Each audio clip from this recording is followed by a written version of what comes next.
बिस्मिल्लाहिर्रहमानिर्रहीम। अस्सलामुअलैकुम students. Chapter 6 है रॉबिन्सन क्रूसो नावल और पेज नंबर 27 रीडिंग करते हैं आज। द फॉलोइंग डे यानी अगला दिन। आई स्लेप्ट फॉर मैनी आवर्स, मैं कई घंटों तक सोया। यानी पिछला जो चैप्टर है, चैप्टर नंबर 5, हमने ये पढ़ा कि किस तरह से उसकी तबीयत ठीक हो गई और किस तरह से उसने अपने जो बैड इमोशंस हैं उनके ऊपर ओवरकम किया और वो ठीक हुआ। So the next morning, the next following day I slept for a many hours, कि मैं काफ़ी घंटे सोया। And when I got up, और जब मैं उठा यानी जब मैं सो के उठा, द पेन, तकलीफ एंड द फीवर, और बुखार, हैड गोन अवे, वो ख़त्म हो चुका था, जा चुका था। इट टुक डेज, यानी कुछ दिन लगे, for me to recover completely, कि मुझे मुकम्मल बेहतर होने में कुछ दिन लगे, कुछ टाइम लगा। अब इंसिडेंटली वो फौरी तौर पे तो ठीक नहीं हो सकता था, क्योंकि पिछले चैप्टर में हमने रीड किया कि उसकी तबीयत काफ़ी ख़राब हो गई थी। इवन कि वो इतना वीक हो गया था कि वो पानी के लिए भी नहीं उठ सकता था। But when finally I had, और जब मैं आखिरकार फाइनली, और जब मैं बिल्कुल ठीक हो गया, आई टुक माई गन, मैंने उठा ली अपनी gun, and left the cave, और मैंने अपनी वो केव जहां पे मैंने कई दिन गुजारे अपनी तबीयत खराब होने की वजह से, टू गो, निकल पड़ा, अपनी केव से निकल पड़ा, एंड फाइंड सम फूड, और अपनी खुराक की तलाश में। हैविंग एस्केप्ड डेथ, यानी मौत से पीछा छुड़ाने के लिए। जैसे जैसे भूख रहेगी, एनर्जी उसकी खत्म होगी, डिहाइड्रेशन होएगी और तबीयत खराब होएगी, तो अल्टीमेटली एनर्जी नहीं होगी तो वो जिंदा कैसे रहेगा। सो हैविंग एस्केप्ड डेथ, यानी जो मौत है उससे जान छुड़ाने के लिए, उससे भागने के लिए, the life on the island seemed good again, कि जिंदगी दोबारा से इस आइलैंड पे नजर आना शुरू हो गई, लाइफ बेहतर शुरू हो गई। I had by now been on the island for 10 months, यानी मुझे यहाँ पे रहते हुए ऑलमोस्ट कोई 10 महीने हो चुके थे। एंड फेल्ट, और मैंने महसूस किया, the need to explore it even better, कि इसे बेहतर से एक्सप्लोर किया जाए। I first went up for a small creek.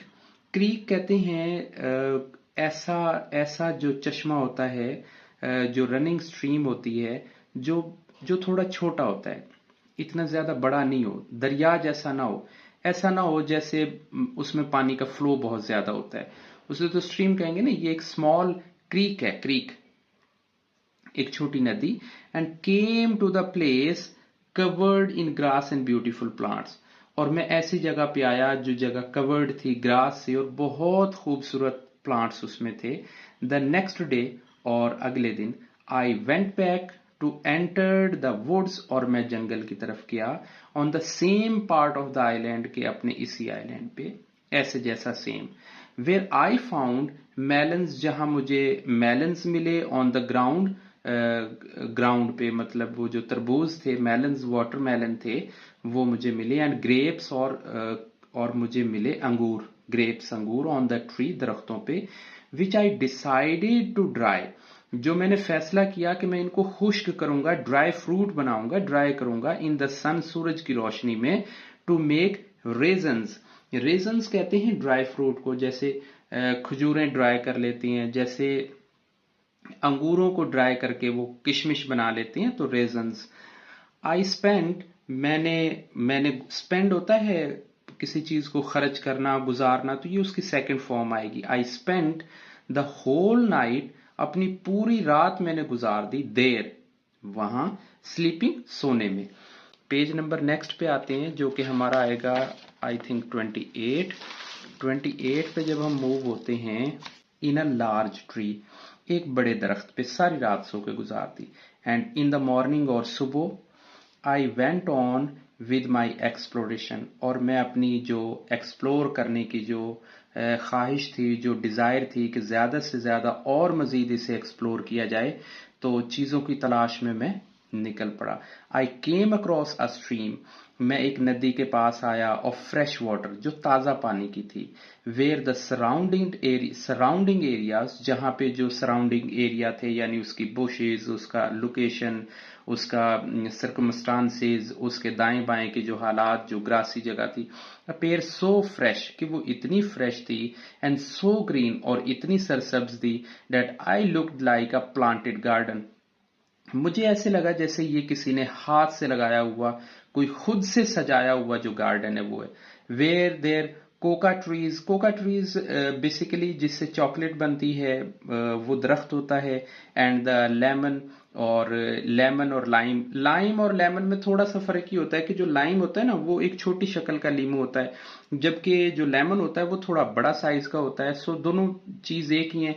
Lemon and lime and the orange trees of full of fruits, और ऑरेंज जो थे उनके मैंने बाग पूरे वहां पे फुल देखे।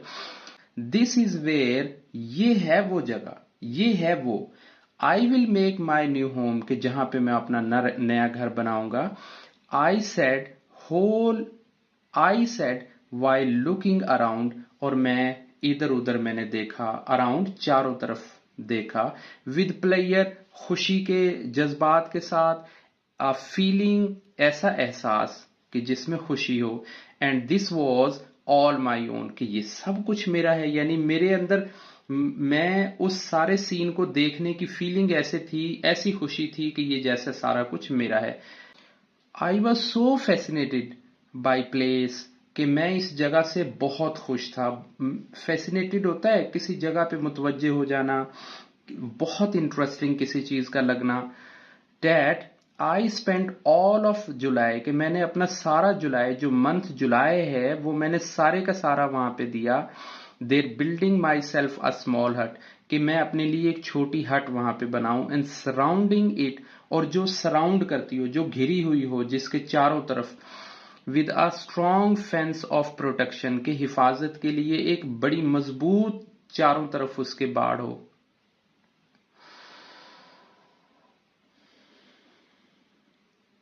एंड और इफ द रेन्स, और अगर बारिशें, हैडन स्टार्टेड अगेन इन जुलाई, के अगर जुलाई में बारिशें शुरू नहीं होती, आई हैड प्रोबेबली, मैं शायद, प्रोबेबली कहते हैं मे बी, शायद, have spend all of my summer there, कि मैं अपना पूरा समर यानी पूरी गर्मियां मैं वहीं गुजार देता। इस पैराग्राफ का मतलब ये होता है कि वो वहां जहां उसे नई जगह मिल गई थी, वहां उसने पूरा अपना जुलाई गुजारा, और वो वहां पे मजीद टाइम स्पेंड करना चाह रहा था। अगर मौसम ठीक होता तो वो वहां पे अपना पूरा समर वहीं पे गुजार देता। द 13th ऑफ सेप्टेम्बर, 13 सितंबर आ गई। The anniversary of my arrival on the island, के ये वो दिन था जब मैं इस आइलैंड पे आया था, यानी मुझे यहाँ पे रहते हुए एनिवर्सरी मेरी हो गई थी, 1 साल हो गया था। I was feeling thankful for everything, मैं हर चीज के लिए शुक्रगुजार था, मैं हर चीज के लिए मशकूर था, शुक्र अदा कर रहा था। आई हैड एक्सपीरियंस्ड, के जो मेरा तजर्बा रहा हेर, यहाँ इस आइलैंड पे, but at the same time, लेकिन उसी वक्त, I was wishing deep in my heart, मैं अपने दिल से ये दुआ भी करता, मैं अपने दिल में ये दुआ भी करता, that I wouldn't have to live my whole life, कि मैं यहाँ अपनी पूरी जिंदगी ना गुजारूं ऑन द आइलैंड, के इस जजीरे पर मैं अपनी सारी जिंदगी ना गुजारूं, एंड डाई इन आइसोलेशन, और तन्हाई में ना मर जाऊं, और बिल्कुल अकेला होके ना मर जाऊं। Now that I knew more things, और अब मुझे बहुत सी नई चीजों का पता चला, but plants, about the plants and how they grow, के प्लांट्स का मुझे पता चला कि उनको कैसे ग्रो करते हैं। आई प्लांटेड माई कॉर्न, और मैंने अपनी मकई प्लांटेड की, फसल लगाई। बारले राई सीड नियर माई हट, कि अपनी जो वो हट थी जो मैंने नई लोकेशन पे तैयार की, उसके करीब मैंने बारले, राइस और कॉर्न प्लांटेड किए। Bye the end of the अप्रैल, यानी अब देखें उसका सितंबर जो था वो गुजर गया, सितंबर के बाद नवंबर, दिसंबर, जनवरी and again the April. By the end of the April my plants had grown, कि मेरे जो पौधे थे जो मैंने ब्रीड किए थे, जैसे राइस थी, जैसे वीट थी, बारले थी, वो जो लगाए थे, हैड ग्रोन, वो बन गए थे। वो तैयार हो गए थे। Offering me a very good crop, जिनमें बड़ी अच्छी फसल तैयार हुई थी। प्लेस्ड अ फेंस, एक फेंस तैयार की। अराउंड देम, उन वो जो फसल थी, वो जो उसने प्लांटिंग की थी उसके अराउंड उसने एक फेंस तैयार की। And scarecrows among them to keep wild animals and birds away from them. Scarecrow basically एक स्टैच्यू टाइप आप बोलें, जो काफी खौफनाक शक्ल उसकी बना के खेत में खड़ा कर देते हैं, जिससे वाइल्ड एनिमल डर रहे होते हैं। Among them to keep wild animal and birds away from my island, कि मेरे आइलैंड से ये जो बर्ड्स हैं और ये जो एनिमल्स हैं ये दूर रहे, इसलिए मैंने उसमें स्क्रॉकरियू भी खड़ा कर दिया।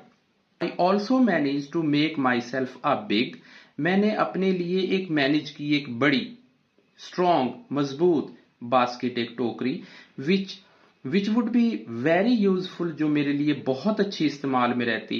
टू मी, मैं अपने इस्तेमाल में लाता। When the time came to the harvest, जब ये कटाई का मौसम आ जाता। आज की जो वीडियो हमारी चैप्टर नंबर 6 की है वो यहां तक ही रहेगी। इंशाल्लाह नेक्स्ट वीडियो में हम इसका अगला पार्ट करेंगे। तब तक के लिए अल्लाह हाफिज।